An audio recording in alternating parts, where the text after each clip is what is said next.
Assalamualaikum warahmatullahi wabarakatuh. Alhamdulillahilladzi 'allamal Qur'an, khalaqal insan, 'allamahul bayan. Wa ba'd. Kaum muslimin yang dimuliakan Allah Subhanahu wa taala. Pada kesempatan ini kita akan berbicara sedikit tentang pentingnya mendidik putra-putri kita dengan Al-Qur'an Karim. Dalam sebuah hadis Rasulullah sallallahu alaihi wasallam bersabda, "Man ta'allama al-Qur'an wa huwa fatiyus sin, akhlatahu Allahu bilahmihi wa damihi." Seperti dalam kitab Syu'abul Iman. Artinya apa?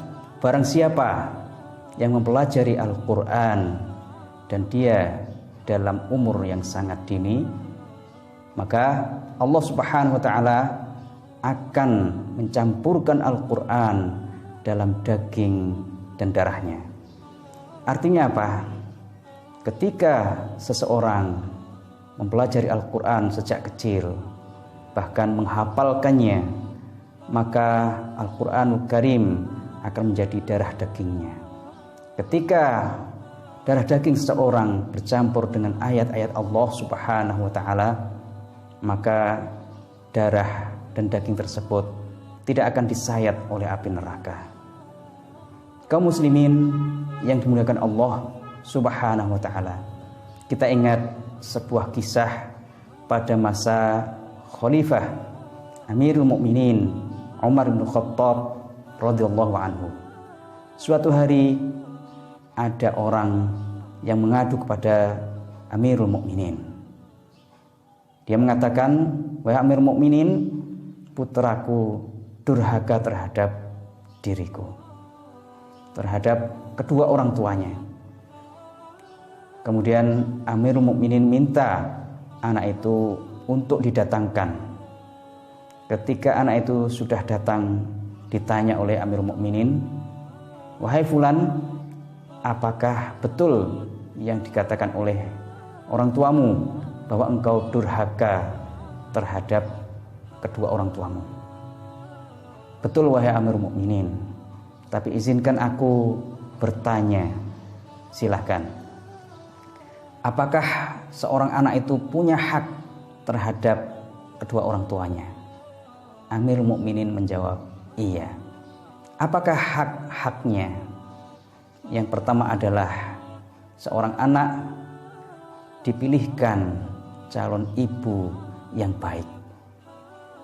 Kata anak itu, "Wahai Amirul Mukminin, orang tuaku tidak memilihkan aku ibu yang baik.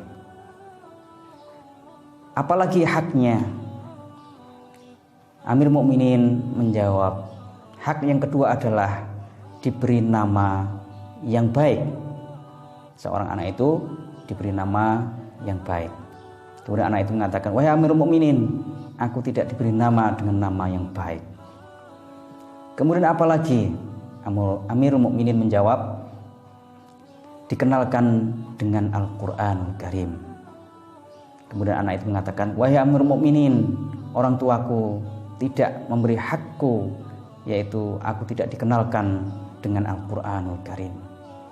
Kemudian Amirul Mukminin Umar bin Khattab radhiyallahu anhu marah kepada orang tuanya. "Wahai fulan, sebelum anakmu durhaka terhadap dirimu, engkaulah yang durhaka terhadap anakmu."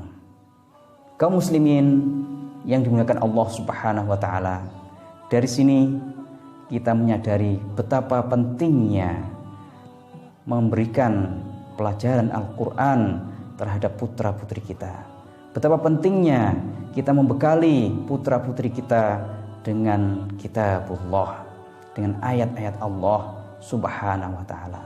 Apalagi kalau kita menjadikan putra-putri kita hafizun lil Qur'an, yang hafid, yang hafal Al-Qur'anul Karim.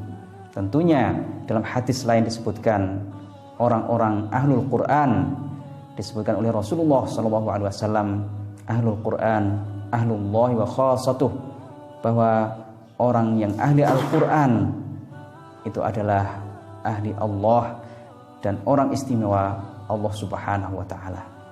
Dari sini, kalau kita ingin hidup kita mulia di dunia dan akhirat, mari kita semakin mencintai Al-Quran, semakin dekat dengan Al-Quranul Karim. Putra-putri kita didik dengan Al-Quranul Karim.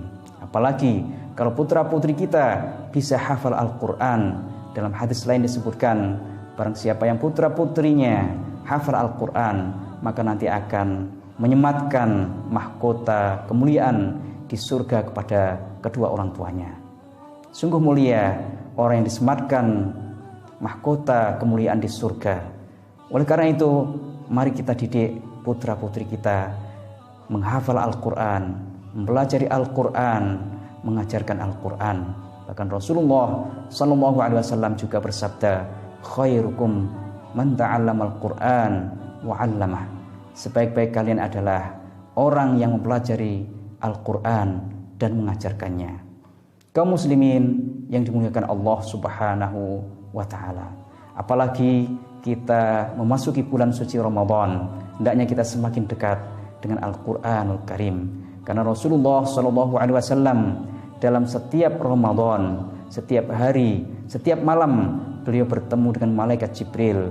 Beliau mudarasah, mentashihkan bacaan Al-Quran di hadapan malaikat Jibril. 1 bulan itu hatam Al-Quranul Karim. Bahkan di Ramadan terakhir hidupnya Rasulullah SAW, beliau menghatamkan 2 kali dalam Ramadan tersebut. Oleh karena itu, kaum muslimin yang dimuliakan Allah Subhanahu wa taala, Rasulullah SAW adalah tauladan kita. Kita contoh Rasulullah SAW. Kita pelajari Al-Quran, kita perbanyak membaca Al-Quran, kita mencoba memahami makna-makna ayat-ayat Al-Quranul Karim. Kemudian yang terakhir adalah bagaimana kita mengaplikasikan isi kandungan Al-Quran dalam kehidupan kita sehari-hari. Mudah-mudahan bermanfaat. Wabillahi taufiq. Wassalamualaikum warahmatullahi wabarakatuh.